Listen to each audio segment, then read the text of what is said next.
Moisés, você fala que você trabalhou na sua pesquisa com cartas de alforrias. O que era uma carta de alforria? A carta de alforria era um documento que o Senhor dava ao cativo, libertando da escravidão. Tá? Geralmente homem, mulher, durante a sua vida. O escravo, quando ele era liberto, ele recebia uma carta de alforria. E essa carta de alforria era o Senhor mesmo dizendo, ele colocava o nome dele, o nome do escravo, filho de quem, e dizia que estava libertando esse escravo da escravidão. Geralmente nas cartas de alforria, era bem de praxe ele dizerem assim, ó, pelos bons serviços prestados, pelo amor que eu tenho por ela, por ele, por ter criado, por ter vivido na minha casa.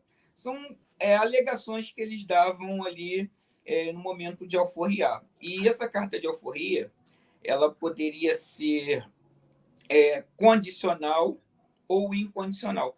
Condicional é quando o Senhor libertava, mas impunha uma condição. Exemplo, que era bem comum. Muitas das vezes, alguns senhores e senhoras alforriavam, mas condicionavam a sua morte. Ele dizia, ó, Moisés está liberto, porém, ele vai me acompanhar enquanto eu estiver vivo. Depois que eu morrer, o meu filho não vai poder escravizá-lo, minha filha, minha mulher, ele está alforriado. Então, a condição, eu estou dando exemplo de uma, poderiam ter outras condições. Eu peguei carta de alforrias em Iguaçu, por exemplo, de senhores. Desculpa. Eu peguei carta de alforrias em Iguaçu, por exemplo, de senhores condicionando o cativo o bom comportamento. O bom comportamento, se permanecer com bom comportamento, receberá a sua liberdade. E com mulheres, peguei casos assim também. Então, ela poderia ser condicional ou incondicional. Incondicional era aquela, instantaneamente, a pessoa, no momento que recebeu a carta, estava livre do cativeiro.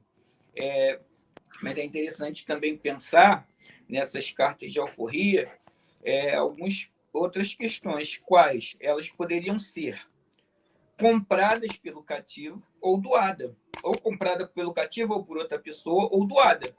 Por exemplo, um escravo que valia, exemplo, 100 mil réis, 150 mil réis, ele poderia, se ele trabalhasse ao ganho, trabalhasse vendendo alguma coisa, uma cativa, reunisse um determinado pecúlio, ou seja, uma quantidade de dinheiro, ela poderia convencer o seu senhor a vendê-la, a vender a alforria dela, vender a liberdade dela e ela comprar.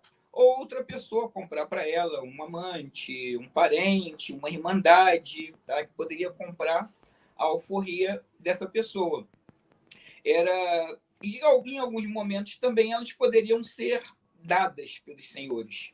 Aí você tem um grande debate historiográfico nessa questão do dada, porque assim, a gente sabe que dada não foi, né? Trabalhavam pra caramba, Sim. Trabalho difícil, situação degradante, mas assim, no documento, muitas das vezes vinha concedo de minha vontade, por causa dos bons serviços, sem condição alguma. Então, a alforria, a carta de alforria, só para a gente ter essa ideia. Então, ela era um documento passada pelos donos dos cativos, concedendo a liberdade. Essa liberdade poderia ser condicional ou poderia ser incondicional. Tá? Poderia ser comprada pelo cativo ou alguém, ou poderia ser doada pelo Senhor. Doada com as aspas que se queiram colocar. E é interessante pensar também que essas cartas, muitas das vezes, elas eram registradas no cartório pelos cativos, guardadas. Algumas vezes nem tanto. Eu encontrei, por exemplo, no Iguaçu e Jacutinga, cartas que eles não levaram para registrar, ficaram com eles.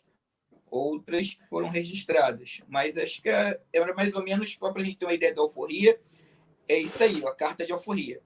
Agora, não sei se você vai perguntar, João, mas não eram só esses documentos que libertavam, que não eram só esses documentos que permitiam o cativo sair do cativeiro. sair da escravidão.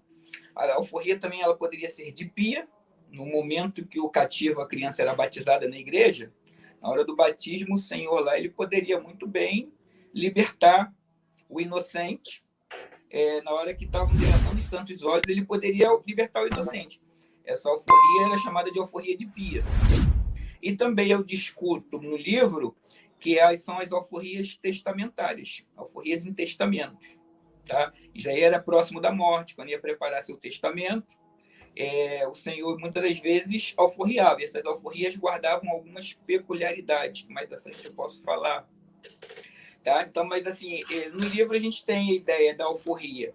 Eu trabalho, eu acho que fui o primeiro que fiz isso, de uma maneira, até onde eu sei, né, que eu consegui no mesmo livro eu colocar alforria de pia, alforria de cartas e alforria testamentárias. Uma pega o início da vida, outra geralmente ao longo da vida, tá? E outra próximo da morte do Senhor, ele alforriava. Essa alforria guardava uma questão religiosa muito grande, o medo do inferno, a ideia de você alforriar para livrar a tua alma do purgatório ou amenizar o sofrimento. Então, eram alforrias que guardavam singularidades, bem interessantes.